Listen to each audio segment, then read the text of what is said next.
샬롬. 한 주간 평안하셨습니까? 오늘은 맥주 감사주일입니다. 우리의 삶의 풍성함으로 채워주시는 주님께 감사하며 예배로 나아갑시다.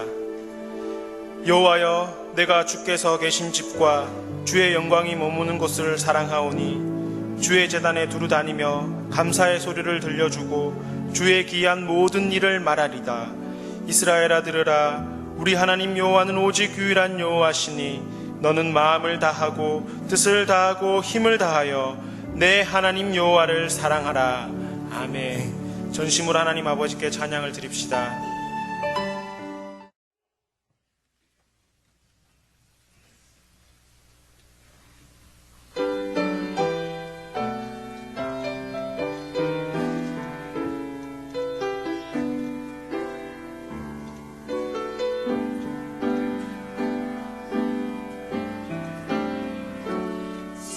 지금까지 함께하신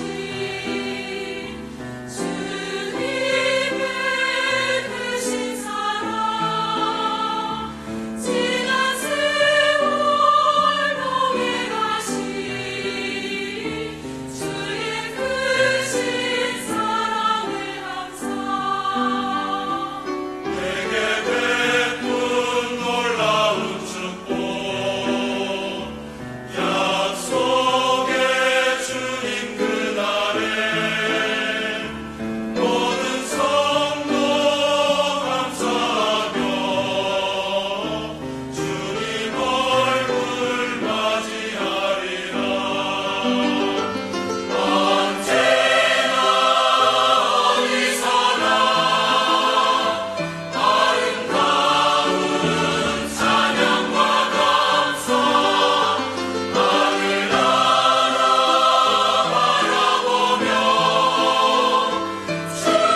찬송이 끝날 줄을 몰라요. 감사할 일이 많죠. 그렇네요. 정말 감사에 대한 참 아름다운 찬송을 들은 것 같습니다. 이제 우리에게 주신 하나님의 말씀을 함께 보겠습니다. 시편 8편에 있는 말씀 되겠습니다.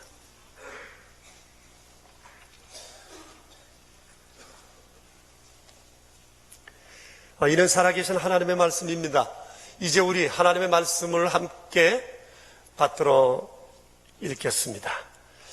여호와 우리 주여, 주의 이름이 온 땅에 어찌 그리 아름다운지요. 주의 영광이 하늘을 덮었나이다. 주의 대적으로 말미암아 어린아이들과 젖먹이들의 입으로 권능을 세우시며 이는 원수들과 보복자들을 잠잠하게 하려 하심이니이다. 주의 손가락으로 만드신 주의 하늘과 주께서 베풀어 두신 달과 별들을 내가 보니 사람이 무엇이기에 주께서 그를 생각하시며 인자가 무엇이기에 주께서 그를 돌보시나이까. 그를 하나님보다 조금 못하게 하시고 영화와 존귀로 관을 씌우셨나이다. 주의 손으로 만드신 것을 다스리게 하시고 만물을 그의 발 아래 두셨으니 곧 모든 소와 양과 들짐승이며 공중의 새와 바다의 물고기와 바닷길에 다니는 것이니이다. 여호와 우리 주여, 주의 이름이 온 땅에 어찌 그리 아름다운지요. 아멘. 우리의 관심에서는 멀어졌지만 월드컵 경기가 이제 절정에 이른 것 같습니다. 이변도 속출하고 또 여러 깜짝 놀랄 만한 여러 뉴스들도 우리가 이미 접했습니다. 그런데 이번에 우리나라에서 이 월드컵과 함께 깜짝 스타로 등장한 사람이 있는데 그가 KBS 해설위원인 이영표 씨입니다. 그가 경기 성패를 예측한 것이 그대로 꼭꼭 들어 맞아가고 있어서 경기를 바라보는 그의 예리함에 많은 사람들이 놀라고 있습니다. 때로는 스코어까지 아주 정확하게 지금까지 잘 예측을 하고 있는 것 같아요. 그 중에 한 가지를 예를 든다면 스페인의 몰락에 대해서 그가 얘기를 했어요. 처음 그 얘기를 했을 때 사람들이 안 믿었습니다. 그럴 수밖에요. 스페인은 지난번 우승국이었고 FIFA 랭킹 1위거든요. 그 축구팀이 무너진다고 하는 것은 상상을 할 수가 없는 일이었습니다. 다들 이영표 씨의 얘기를 무시했지만 스페인은 가장 먼저 짐을 꾸려 브라질을 떠나야 했습니다. 처음 중계가 시작할 때 세계 방송국 가운데 가장 해설위원의 퀄리티가 떨어진다고 생각했던 바로 이영표 씨였는데 지금 사람들이 다 놀라고 있습니다. 축구선수로도 성공했지만 앞으로는 해설위원으로 더 유명해질 것 같다는 생각을 갖게 됩니다. 최근에 중앙일간지에 이영표 씨에 대한 기사가 전면 기사로 2번 났습니다. 그저께는 브라질 이 월드컵 경기가 앞으로 어떻게 될까라고 하는 것에 대한 예측에 관한 회견 형식의 발표였고요. 3주 전에는 인간 이영표에 대한 기사가 실려져 있는 것을 봤습니다. 칭찬 일색이었어요. 그는 성실하다, 성품이 참 좋다, 배려심이 많다, 인간관계가 좋다, 적이 없다, 리더십이 좋다, 겸손하다, 연습벌레다, 부지런하다. 그런데 이번 월드컵을 통해서 보니까 영리하기까지 하다, 그런 생각을 하게 됩니다. 그런데 제가 그 인터뷰를 보면서 참 인상 깊게 본 것이 하나 있었는데 이영표의 아버지가 아들에 대한 평이었어요. 내 아들 영표는 다른 선수들에 비해서 부족한 것이 참 많습니다.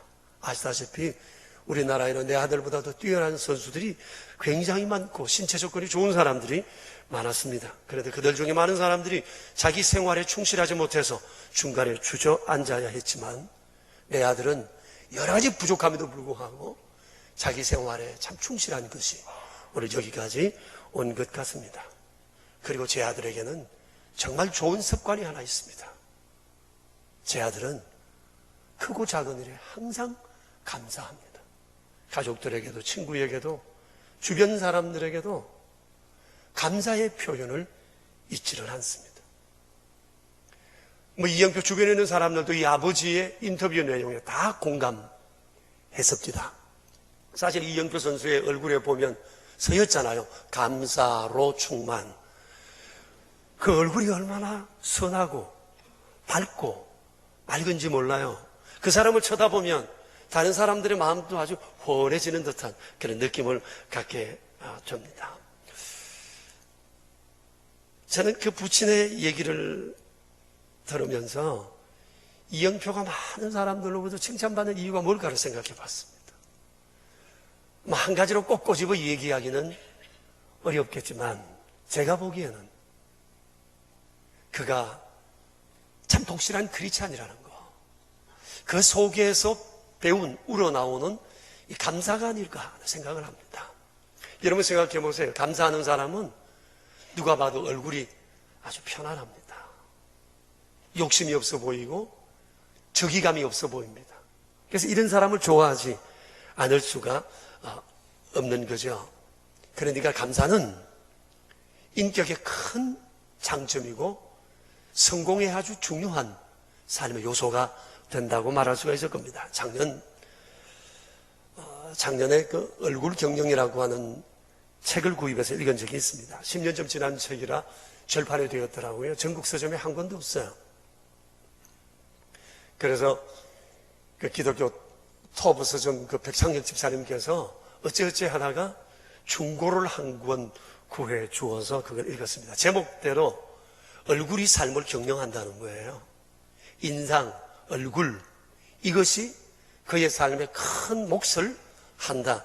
그런 얘기였습니다. 이 책은 우리나라에서 최초로 인상학으로 박사학위를 받은 주선희 박사가 쓴 책이었습니다. 그런데 관상학과 인상학이 조금 다르더만요. 관상학은 내용이 이런 거죠. 생긴 대로 산다, 사람은. 근데 인상학은 사는 대로 생겨 먹는다. 그러므로 마음을 성형해야 한다. 이것이 인상학의 골자였습니다. 그러면서 그분이 이런 예를 들었어요. 우리도 잘 아는 얘기인데 레오나르도 다빈치가 그린 그림 가운데 최후의 만찬이라는 유명한 그림이 있어요. 그런데 이분이 그림을 그리면서 모델을 구했습니다. 참 공교롭게도 예수님의 모델로 쓴 사람과 후에 가룟 유다의 모델로 쓴 사람이 동일 인물이었다고 하는 겁니다.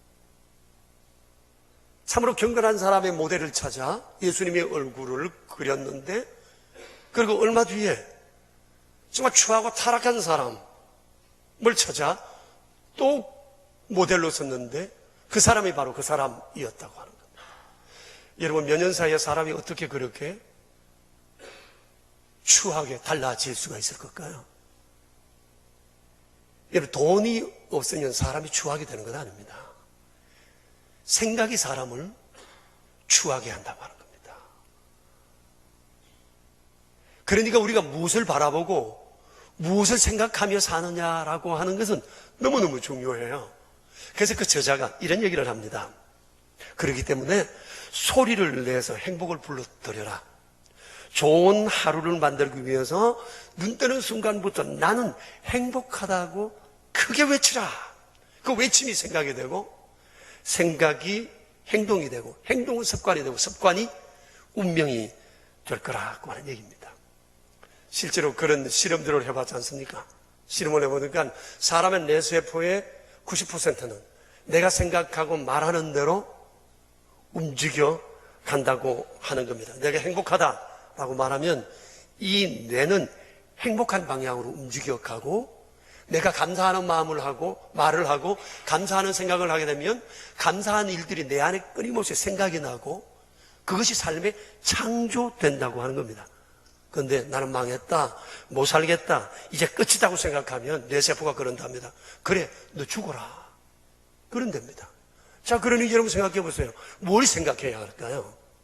무슨 말을 해야 하겠습니까? 긍정적 생각, 플러스 발상, 그리고 감사하는 마음, 이건 너무너무 중요합니다. 그런데 문제가 있습니다. 이 사람 마음대로 안 된다는 겁니다. 감정을 컨트롤한다고 하는 것이 매우 어렵다고 하는 거예요. 사람이 만일 자기 감정만 정말 마음먹은 대로 컨트롤할 수 있다면 참 마음이 건강한 사람일 거예요. 성공적인 삶의 요소가 이미 그에게 갖추어졌다 말할 수 있을 것입니다. 그런데 이 감정 조절, 내 마음대로 잘 안 되거든요. 그런데 감정을 조절할 길이 있습니다. 마음을 성형할 수 있는 길이 하나 있습니다. 그것이 오늘 시편 8편에서 말씀하고 있어요. 여러분, 시편 8편은 다윗의 찬양시입니다. 지난주에 말씀드린 바와 같이 다윗의 인생 여정은 너무너무 어려웠고 복잡했어요. 보통 사람 같았으면 아마 제 명대로 못 살았을 것입니다. 그런데 다윗은 그 엄청난 인생의 큰 어려운 상황을 만났을 때마다 상황을 잘 이겨냈습니다. 그리고 그는 성공자의 표상으로 자리 잡게 되었습니다. 그 이유가 뭘까? 그 이유를 시편 8편에서 다윗은 말하고 있습니다. 그것은 하나님에 대한 바른 지식, 그리고 세상의 환경과 사물을 바라보는 바른 관점, 그리고 하나님 안에서 자기 자신을 바라보는 자기에 대한 바른 인식, 이것이 결국 모든 환경을 뛰어넘는 하나의 힘이 되었노라고 고백합니다. 자, 그런데 여러분, 이 셋 중에 가장 중요한 것은 하나님에 대한 인식이에요. 하나님에 대한 바른 생각, 지식이에요. 왜냐하면 나머지 둘은 하나님을 어떻게 생각하느냐에 따라서 결정지어지는 것이기 때문입니다. 여러분, 오늘 1절에 보면 하나님에 대한 다윗의 신앙관이 기록이 되어 있습니다. 여호와 우리 주여, 주의 이름이 온 땅에 어찌 그리 아름다운지요. 주의 영광이 하늘에 가득 찼습니다. 가득 덮었습니다고 얘기합니다. 그리고 제일 마지막 절에서 한 번 더 이 구절을 또 반복합니다. 그만큼 이 고백이 중요하다고 하는 것을 가르칠 것입니다. 여러분, 시편 8편을 고백하면서 다윗은 너무너무 기쁨에 겨워서 하나님의 성호를 먼저 부르며 시작합니다. 여호와 우리 주님, 여호와 나의 주님, 그러시면서 너무너무 감격해서 아마 눈물을 글썽이면서 하나님 이름을 불렀을 것입니다. 여호와 나의 주님이시여. 히브리어 원어를 보면 느낌표가 한 10개쯤 이렇게 있어야 될 그런 구절이에요. 여러분, 시편 8편 위에 보면 이런 설명이 되어 있습니다. 기띔에 맞춘 노래라고 되어 있어요. 여기 기띔이라고 하는 것은 음악 부호 가운데 하나예요. 기쁜 곡조로 작곡되었다는 겁니다. 그러니까 이 곡은 아주 기쁜 곡조인데 이 노래를 부르는 사람은 기쁜 마음으로 이 노래를 불러야 한다는 겁니다. 다윗은 왜 내 마음이 기쁜가? 내가 왜 이 노래를 지었는가? 왜 내가 기쁘게 이 노래를 불러야 하느냐? 이유는 하나다. 여호와가 나의 주님이시기 때문이다 라고 하는 겁니다. 여러분, 시편 8편의 가장 핵심되는 내용이 여호와는 나의 주님이시다는 겁니다. 성경의 가장 핵심되는 내용은 여호와가 나의 주님이라는 얘기예요. 이게 성경의 중심입니다. 여호와, 그분이 창조하셨고 그분이 세상 모든 것을 섭리하시고 여호와, 그분이 주 예수 그리스도를 보내셨고 여호와, 그분이 세상을 통치하세요. 그 이 여호와가 나의 주님이시다. 이것이 성경의 가장 핵심되는 고백이라고 하는 거예요. 그렇기 때문에 여러분, 여호와가 나의 주님이시다는 고백을 하느냐 못하느냐, 이것이 인생의 승패를 좌우한다는 사실을 기억해야 해요. 우리가 똑같이 예수님을 믿는 사람이라 할지라도 여호와 하나님에 대한 고백의 감격의 정도에 따라서 삶의 열매는 전혀 다르게 나타날 수 있다는 사실을 기억해야 합니다. 다윗은 온 산천을 바라보면서 하나님을 보아요. 해와 달과 별과 모든 동식물과 물고기들을 바라보면서 하나님을 바라보고 있어요. 그래서 감격해서 외칩니다. 여호와 우리 주님, 주의 이름이 온 땅에 어찌 이리 더 아름답습니까? 하늘에 주의 이름이 가득 찼습니다. 주의 영광이 가득 찼습니다라고 고백을 합니다.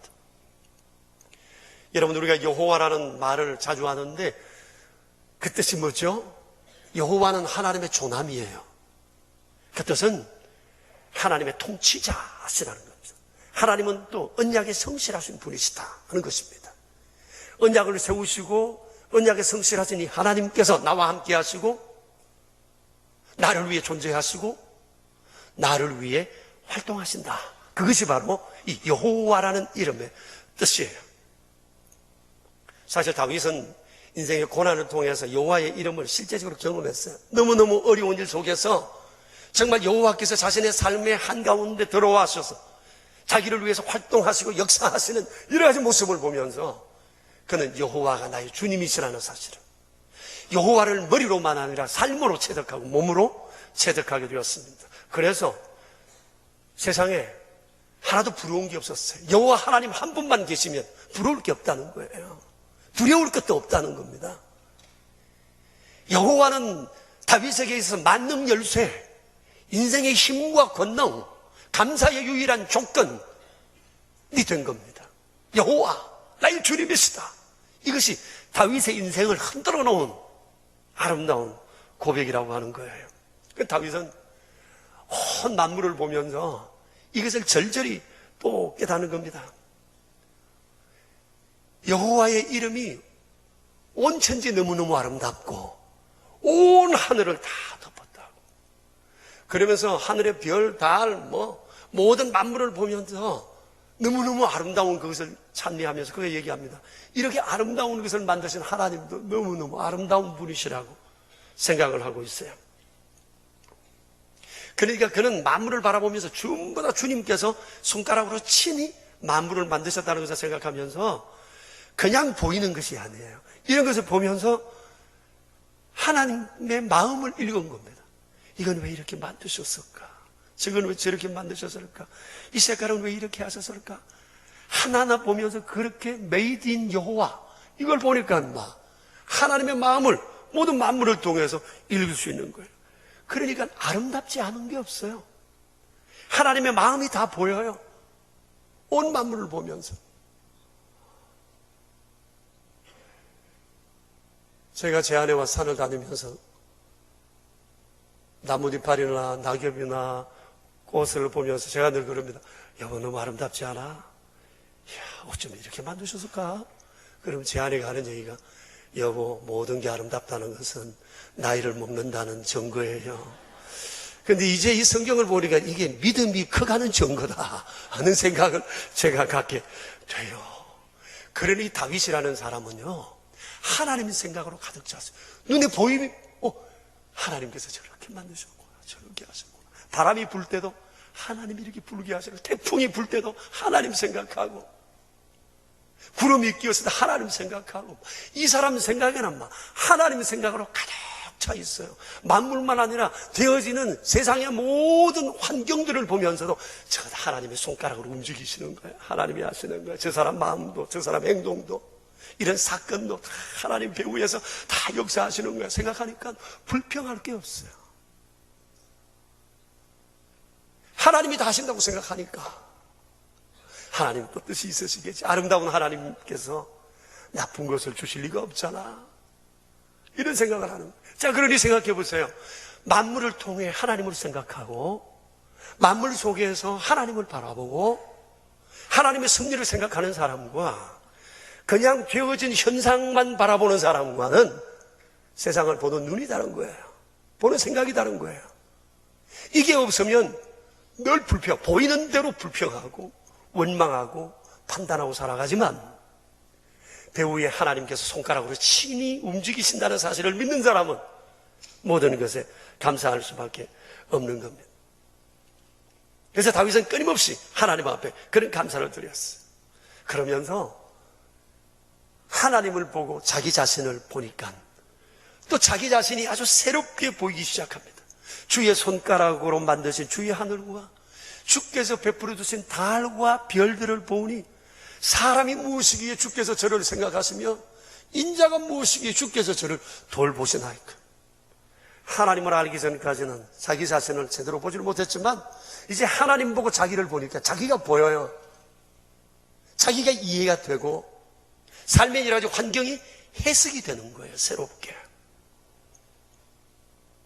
다윗은 온천지 만물을 보면서 자기를 위해 활동하시고 움직이고 자기를 도우시려는 하나님의 손길을 봤어요. 그리고 그는 스스로를 향해 말합니다. 자기를 사람, 인자라고 얘기를 합니다. 사람이 맞죠. 그런데 이게 그냥 사람이 아니고 히브리어 원어를 보면 이 사람이라는 뜻은 연약하고 약하여 쓸모없는 존재, 이런 뜻이에요. 인자라는 단어는 허무한 존재라는 말이에요. 자, 그러니 생각해보세요. 자기를 그렇게 봤어요. 나는 약하여 아무런 쓸모없는 허무한 인생인데 하나님께서 이렇게 나를 생각하시고 나를 돌보시고 계시다니 뭐 감격할 수밖에 없는 거예요. 그러면서 말합니다. 나를 하나님보다 조금 못하게 하셨다고 고백했는데 하나님께서 그걸 성경에 딱 실어놨어요. 인정했다는 거예요. 얼마나 황송한 얘기입니까? 사실이 그렇죠. 우리는 그리스도 안에서 구속된 자, 하나님의 상속자가 된 자예요. 하나님의 생명을, 유업을 함께 나눈 사람들이잖아요. 하나님보다 조금 못한 자 맞죠? 그리고 영광과 존귀로 관을 씌우셨어요. 하나님께서 우리를 그렇게 귀하게 만드셨다는 겁니다. 그리고 하나님이 지으신 이 모든 만물을 우리 발 아래 두시고 우리로 다스리게 하셨다는 겁니다. 오늘 우리가 맥주 감사주의를 가지는데 이게 바로 이런 사실을 인정하고 감사하는 시간이잖아요. 지금 내게 있는 모든 건 내게 아니에요. 하나님 거예요. 하나님이 우리에게 다스리라고 주신 겁니다. 맡기신 겁니다. 잘 다스려 봐라. 내 몸도, 일도, 내 손에 돈도, 집도, 자식도 하나님이 다 주신 거예요. 맥주 감사주일이 뭡니까? 하나님 내게 맡기신 것 내게 이렇게 활용했습니다. 이렇게 사용했습니다. 하나님께 감사드리는 게 맥주 감사주일이잖아요. 하나님이 내게 주셨고 나를 생각하시고 나를 돌보셨기 때문에 오늘 내 인생이 있는 거예요. 자, 그러니 여러분 생각해 보십시오. 이게 어디 다윗뿐이겠어요? 우리 자신은 너무너무 존귀한 자라는 생각을 하지 않습니까? 이처럼 사람이 하나님에 대해서 알기 전까지는 자기에 대해서 바르게 알 수가 없어요. 현대인들이 참 많이 알고 똑똑한데 자기 자신에 대해서 잘 알지 못해. 당신 누굽니까? 라고 명함을 꺼냅니다. 그 명함이 자기예요? 그게 그 사람 맞아요? 예? 사람이 자기를 몰라요. 등급 많은데 자기가 누구인지 몰라요. 그러니까 인생관을 바로 가질 수가 없는 겁니다. 그래서 자꾸만 눈에 보이는 것 가지고 퀄리티가 있다, 퀄리티가 없다, 높다, 낮다를 판단하는 거죠. 아니거든요. 그게 그 사람 아니거든요. 여러분, 현대의학이 고칠 수 없는 질병, 불치병이라고 일컬어지는 병 가운데 하나가 그 우울증이라고 하는 겁니다. 우울증이 왜 생길까요? 연구도 많이 하고 이유에 대해서도 많이 얘기하는데 이것을 연구하는 사람들이 공통적으로 얘기하는 게 하나 있습니다. 우울증을 앓는 사람들은 대부분 내가 세상에 왜 존재하는지, 존재 이유와 삶의 목적에 대해서 불분명하다고 하는 겁니다. 그래서 우울증을 앓는 사람은 자기 자신에 대해서 굉장히 부정적이라는 겁니다. 나는 필요 없는 사람이다. 쓸모없는 존재다. 나 같은 것이 뭘 할까라고 생각합니다. 자기 존재 자체를 부정해요. 남들이 나를 그렇게 보기 전에 자기가 그렇게 봅니다. 내가 나를 그렇게 보니까 이 눈으로 다른 사람을 보니까 다른 사람들이 나를 그렇게 보듯이 보여집니다. 말을 들어도 저 사람이 나를 무시했다 생각하고 형편없이 깔봤다고 생각하고 항상 그런 식으로 들리게 되는 거예요. 그렇지 않는데 우울증, 불치병 아니에요. 자기 자신을 하나님 안에서 발견하면 쉽게 치유되는 병입니다. 이건 모르는 한 신경정신과 아무리 가도 고칠 수가 없어요. 수많은 환경을 바꾸어 놔도 고칠 수가 없어요. 이미 생각이 병들어 버렸으니까, 생각이 이미 타락해져 버렸으니까 고칠 수가 없는 거예요. 우리 대한민국 사람들의 60%가 우울증 환자라고 그러잖아요. 내가 누군지를 잘 몰라요. 여러분, 다윗을 한번 생각해 보세요. 그가 스스로 말한 것처럼 자기는 연약하고 부족하고 아무것도 할 수 없는 허무한 존재라고 얘기를 했어요. 그리고 어렸을 때부터 그가 얼마나 무시당하고 살았어요. 형제들에게 무시당했죠. 부모에게 무시당했죠. 10대 후반에 들어서 뭔가 좀 해보려고 하는데 자기 장인이 자기를 무시하고 자기 와이프도 자기를 무시했어요. 그리고 나중에 쫓겨다니면서 가는 곳마다 사람들이 자기를 환영하지 않아요. 사람들이 무시를 해요. 바보 취급당하고 바보처럼 살아요. 때로는 침을 질질 흘리면서 미친 흉내까지 내잖아요. 급기야 자기 자식이 아버지를 무시하고 죽이려 하죠. 그 다음에 지금까지 왕이여 왕이여 따르던 자기 부하들이 자기에게 등을 돌리고 자기를 무시하고 덤벼들죠.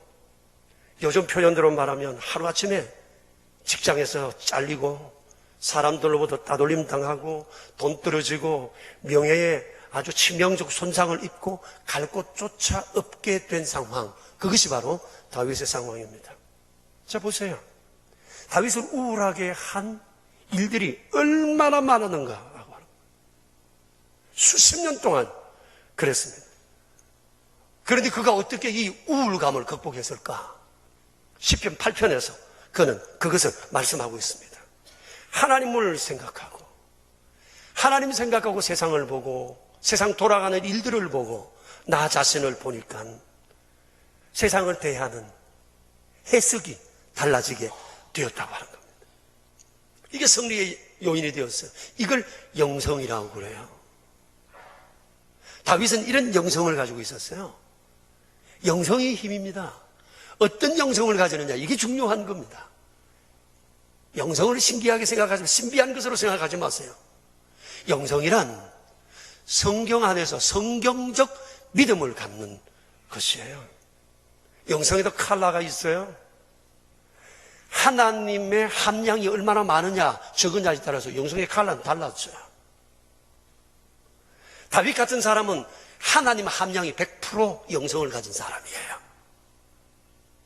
어떤 사람은 하나님 함량이 한 50%, 자기 50% 이렇게 될 수도 있고, 반대가 또 20%, 80% 이렇게 될 수도 있겠죠.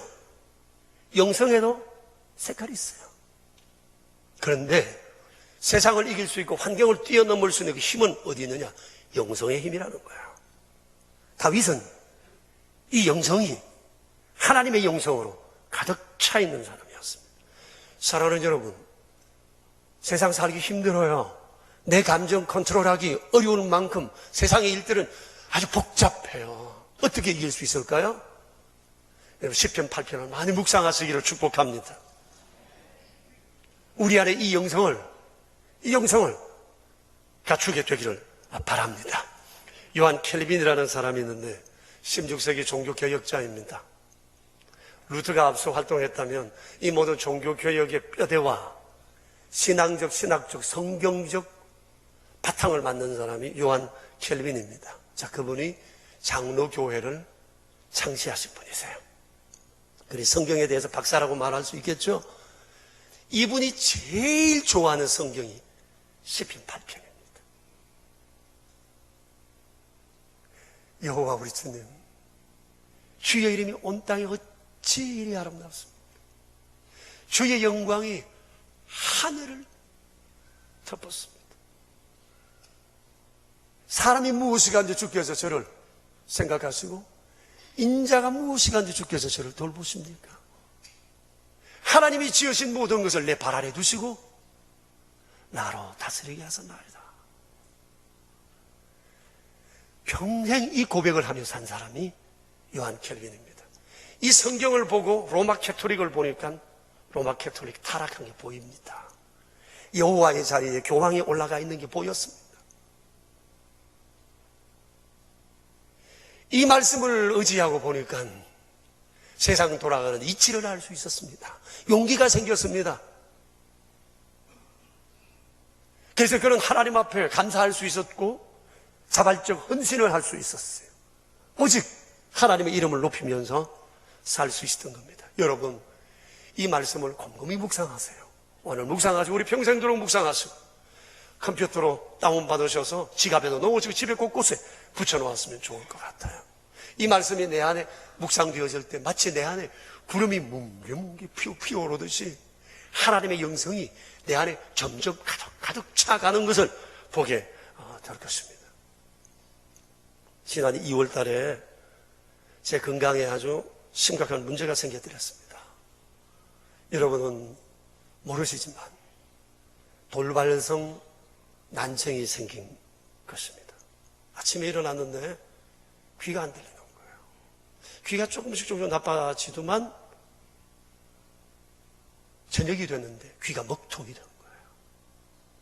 아무것도 안 들리는 거예요. 이야, 세상에 희한한 일도 다 있구나.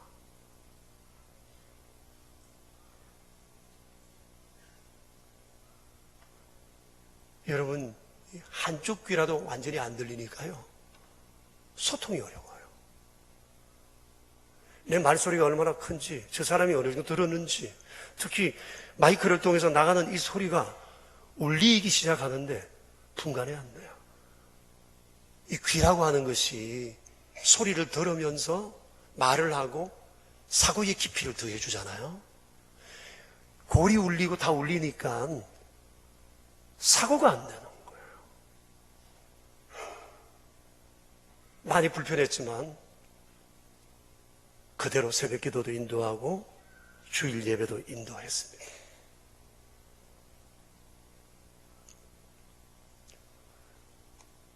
그래서 그 다음 날 저기 더벨 병원의 정희섭 집사에게 갔더니 그분이 이렇게 진단을 하더만 그런 얘기를 합니다. 목사님, 돌발성 난청입니다. 원인이 워낙 많아서 무엇을 원인이라 딱 꼬집어 말할 수가 없습니다. 그래서 돌발성 난청에는 치료 방법도 딱 하나밖에 없습니다. 대학병원이나 개인병원이나 다 똑같습니다. 죄송한 얘기지만 청력이 안 돌아올 수도 있습니다. 아마 회복은 불가능할 겁니다. 잘 돌아오면 한 50%. 그러나 최선을 다해보겠습니다. 그렇게 기약 없이 치료에 들어갔어요. 사순절이 정말 고난의 시간이었습니다. 그런데 이 난청과 함께 제일 먼저 떠오른 말씀이 시편 8편이었습니다. 주여, 제가 무엇이기에 이토록 저를 생각하시고 돌보십니까? 온 천지 만물 보니 하나님밖에 보이는 게 없습니다. 하나님 생각밖에 나지 않더라고요. 몸이 불편해지고 어려워지고 의사의 진단을 그렇게 들으니까 약해지니까 하나님 생각밖에 안 들어요. 그리고 그 다음 날부터 제가 기도를 하는데 하나님 앞에 감사 기도를 드리기 시작했어요. 아침에 일어나서 잠자리에서 간절히 주님 앞에 기도했습니다. 오늘도 주여, 이렇게 눈을 뜰 수 있게 되어 감사합니다. 살려주셔서 감사합니다. 주님, 그래도 한쪽 귀로 들을 수 있게 해주셔서 감사합니다. 그동안 잘 듣게 해주셔서 감사합니다. 말할 수 있게 해주셔서 감사했습니다. 성대를 보호해 주셔서 감사했습니다. 손발 움직일 수 있어서 감사했습니다. 제게 심장을 튼튼히 뛰게 해주셔서 감사했습니다. 폐기능을 건강하게 해주시니 감사했습니다. 내 장기능 좋게 하셔서 소화되게 해주셔서 감사합니다. 주님 다 감사했습니다. 이제까지 여기에 대한 감사를 잘 못했거든요. 당연한 줄 알았거든요. 보는 거, 듣는 거, 말하는 거 다 당연한 줄 알았죠. 감사를 몰랐어요. 언젠가 오래전에 유태인 박사가 저희 교회에 오셔서 집회를 하시는데 그때 사석에서 그분이 그런 얘기 하더라고요. 자기는 아침에 제일 먼저 일어나면 심장에게 감사한답니다. 심장님 고맙습니다. 이해가 안 됐어요. 근데 그날 이해가 되더라고요. 주님, 그동안 듣게 해주신 거 감사합니다. 그리고 틈나는 대로 주님을 생각하며 주님께 감사합니다. 감사거리를 찾아내면서 감사를 하기 시작했어요. 그러는 교회에 이런저런 어려움도 생겼어요. 그 역시도 주님 앞에 주님 역시 감사함으로 받을 수 있었어요. 그러면 생각이 나요. 고난은 경건에 퍽 유익한 것이로구나. 고난이 나를 하나님께로 더 가까이 나가게 하고 내 영성을 하나님으로 가득 채워갈 수 있는 길목이 되는구나. 그렇게 감사하면서 의사가 처방하는 대로 약을 먹고 했어요. 일상생활도 조금 더 주지 않고 우리 아이들도 모르고 저와 제 아내만 제가 지금 못 듣는다는 것 알 뿐이었어요. 그런데 2개월을 지났는데 난청의 상태가 점점 회복되기 시작하면서 완전히 회복되게 되었습니다. 이 일을 통해서 제게 아주 큰 깨달음이 있었습니다. 매사에 불평하지 말라. 감사해라. 아무것도 당연히 여기지 말라. 찾아내서라도 끊임없이 감사해라. 좋은 것은 좋아서 감사하고 나쁜 것은 좋게 해줄 것을 믿고 감사하고 이미 채워진 것은 채워줘서 감사하고 채워지지 않은 것은 채워줄 것을 믿고 감사하자. 그래서 지금도 아침에 일어나면 제일 먼저 첫 기도는 이목구비의 감사를, 밖과 안의 감사를, 그리고 모든 기능의 감사를 하나님 앞에 하나하나 먼저 고해 바치고 하루를 시작을 합니다. 혹시 난청 계신 분 계십니까?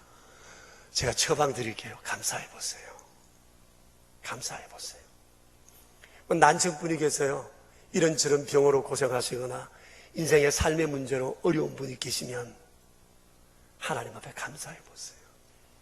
찾아 감사하시고 아무것도 당연히 여기지 말고 계속 감사해 보세요. 놀라운 역사가 일어나게 될 줄 믿습니다.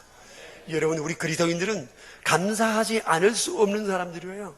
그 이유에 대해서 오늘 시편 8편은 우리에게 가르치고 있잖아요. 하나님 때문이에요.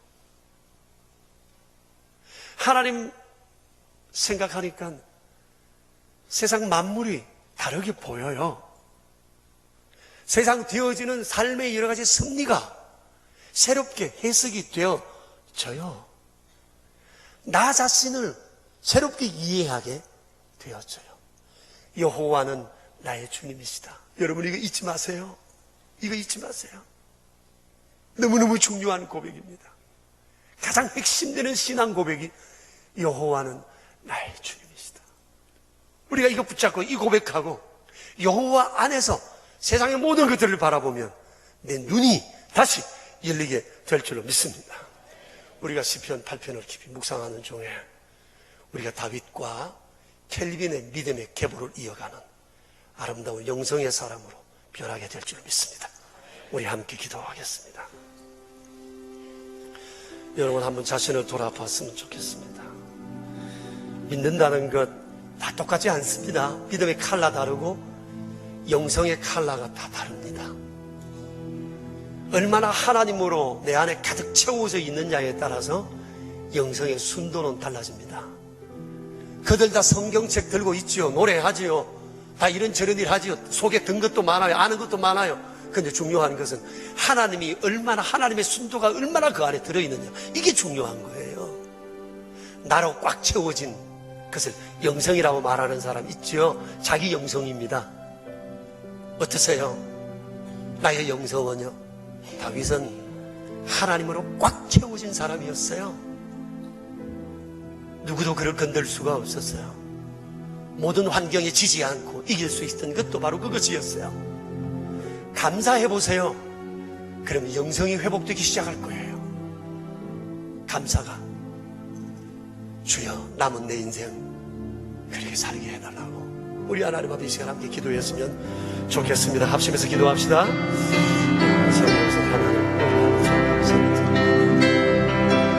여호와 우리 주님, 주의 이름이 온 땅에 어찌그리 아름다운지요. 온 하늘에 주의 영광이 가득 드셨습니다. 천하만국 만드시고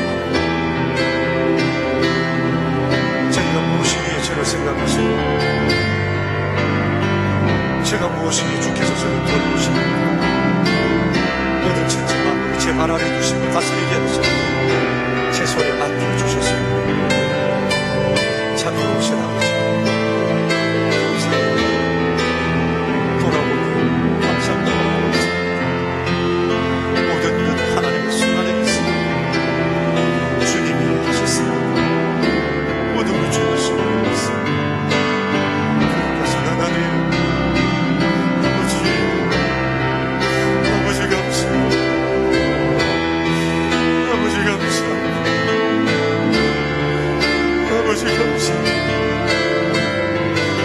아버지 영원한 저를 지으시고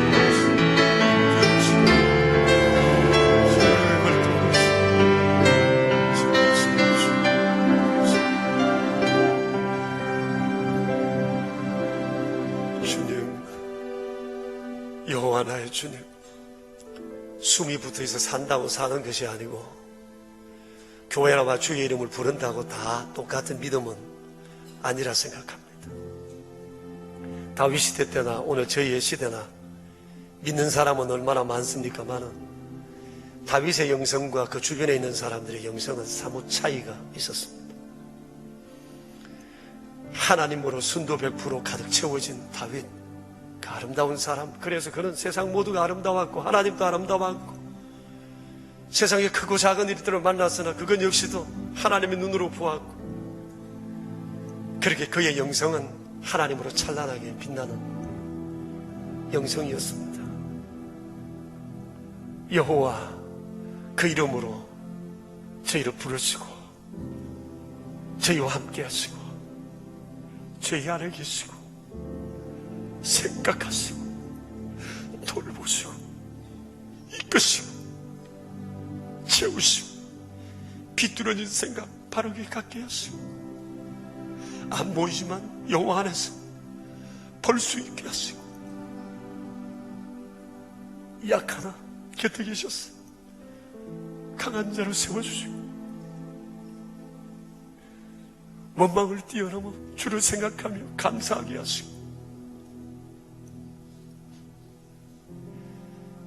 그렇게 저희를 살아오도록 이끌어주신 주여, 우리를 언제까지 세상에 두실지 모르나 사는 날까지 주님 오직 주만 생각하게 하사 사건 속에서도 주를 보며 만물 속에서도 주를 보며 그래서 주님으로 내 안에 가득 채워 오직 주님만을 영화롭게 해드리는 저희가 될 수 있도록 도와주시옵소서. 여호와 하나님, 하나님은 우리의 주님이십니다.